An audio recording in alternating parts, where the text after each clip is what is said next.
তারা একাই থাকেন যারা অন্যদের জন্য জীবিত থাকেন। একাকিত্ব তোমায় যা শেখাবে পৃথিবীর কোনো ভালো বই তোমায় তা শেখাতে পারবে না। নিজেকে কারো কাছে ব্যাখ্যা করার দরকার নেই।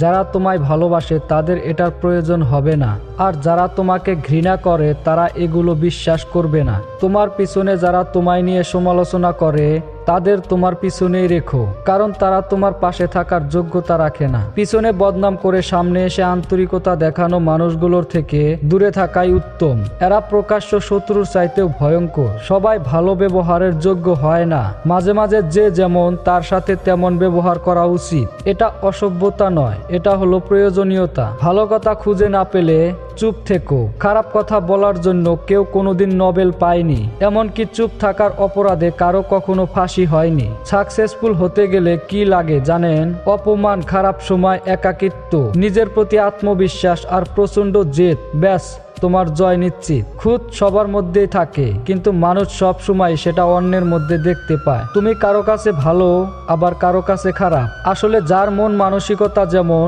তুমি তার কাছে তেমন। মানুষ যখন বিপদে পড়ে তখন ভালোভাবে বুঝতে পারে পৃথিবীটা কত কঠিন আর আপনজনরা কত নিষ্ঠুর। কিছু কিছু সম্পর্ক ভালোবাসার নয়, তারপরও একে অপরকে হারাতে চায় না। এটাই হচ্ছে পবিত্র সম্পর্ক, যার নাম হলো বন্ধুত্ব। খুব কঠিন এরকম কাউকে ভুলে যাওয়া যাদের খুশির কথা ভেবে আমরা অনেক কিছু করেছি।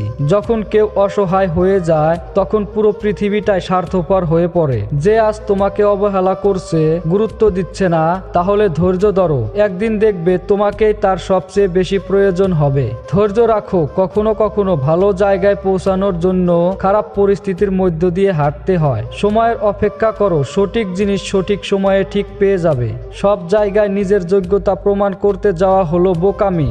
আপনি কি জানেন কে বেশি জোরে দৌড়ায়, কুকুর না বাঘ? এ নিয়ে একবার রেস অনুষ্ঠিত হলো। কুকুর দৌড়ে গেলেও বাঘ তার জায়গা থেকে এক চুলো নড়ল না, যেভাবে ছিল সেভাবেই বসে থাকলো। সবাই যখন কারণ জানতে চাইলো তখন বাঘ বলল, কখনো কখনো নিজেকে শ্রেষ্ঠ প্রমাণ করার চেষ্টা করাটাই অপমানজনক। কে কি ভাববে আর কে কি বলবে এসব চিন্তা ছেড়ে নিজের যেটা ভালো লাগে শুধুমাত্র সেটাকে প্রাধান্য দিন, কারণ দিন শেষে সবাই নিজ নিজ গন্তব্যে ফিরে যাবে আর আপনার কাজের মাসুল শুধুমাত্র আপনাকেই দিতে হবে। তাই নিজের সিদ্ধান্তকে প্রায়োরিটি দিন আর নিজের জীবনকে সুন্দরভাবে গড়ে তুলুন। জীবনের প্রতিটা সিঁড়িতে পা রেখে ওঠা উচিত। লাফিয়ে উঠতে গেলে পড়ে যাওয়ার সম্ভাবনা বেশি থাকে। একটু সাবধানে থাকবেন। আপনাকে ডুবিয়ে দেওয়ার জন্য এমন কিছু লোক বসে আছে যাদেরকে সাঁতারটা আপনিই শিখিয়েছিলেন। যদি আপনার পরিবারে আপনাকে সাপোর্ট করার মতো কেউ না থাকে তাহলেই আপনি বুঝবেন এ পৃথিবীতে মাথা তুলে দাঁড়ানোর সংগ্রামটা কতটা কঠিন। সময় কখন বদলে যাবে কেউ বলতে পারে না। কয়লাও সময়ের সাথে বদলে গিয়ে শিলায় পরিণত হয়। তাই জীবনে কখনো কারো উপহাস করা উচিত নয়। যারা বংশগত ধনী